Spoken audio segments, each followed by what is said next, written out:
Halloween is considered one of the most influential horror films of all time, and the movie's filmmakers, John Carpenter and Deborah Hill, based the story on real-life experiences.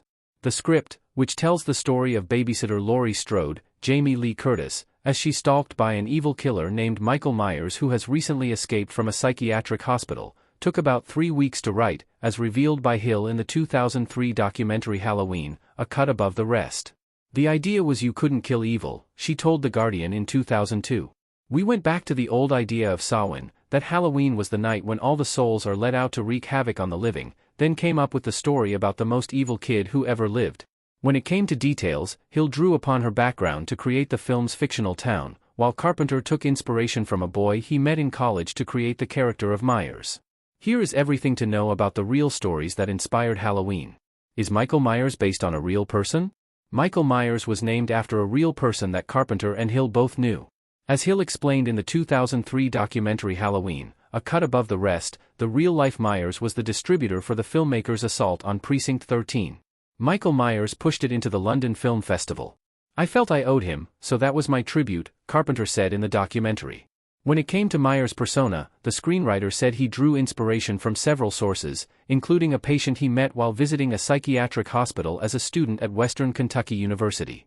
We visited the most serious patients, Carpenter said in Halloween, A Cut Above.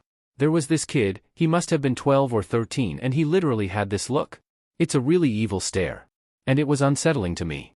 And it was like, the creepiest thing I'd ever seen.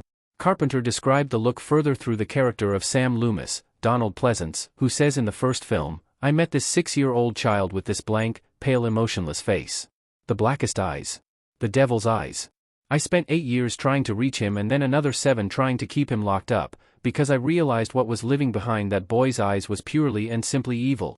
As for Myers' inhuman strength, Carpenter said his resilience was intentional and reminiscent of Westworld's Yul Brynner, who plays a killer robot that's incapable of destruction.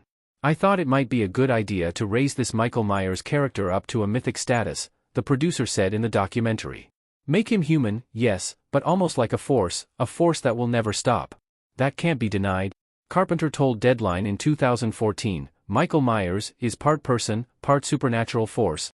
Who is Michael Myers' mask modeled after? Before Michael Myers' mask was associated with the monster known as the Shape, it was designed to embody Star Trek's Captain Kirk, as played by William Shatner. According to Carpenter, production designer Tommy Lee Wallace found the accessory at a mask shop on Hollywood Boulevard. There were 2 options, one was a clown mask, which was a better mask, he told Deadline in 2014. Wallace revealed in the 2003 documentary Halloween, A Cut Above the Rest that the Captain Kirk mask didn't really look like anybody despite its branding, making it better suited to the filmmaker's preference for something pale and featureless. Characteristics Carpenter said he found in the 1960 French film Eyes Without a Face.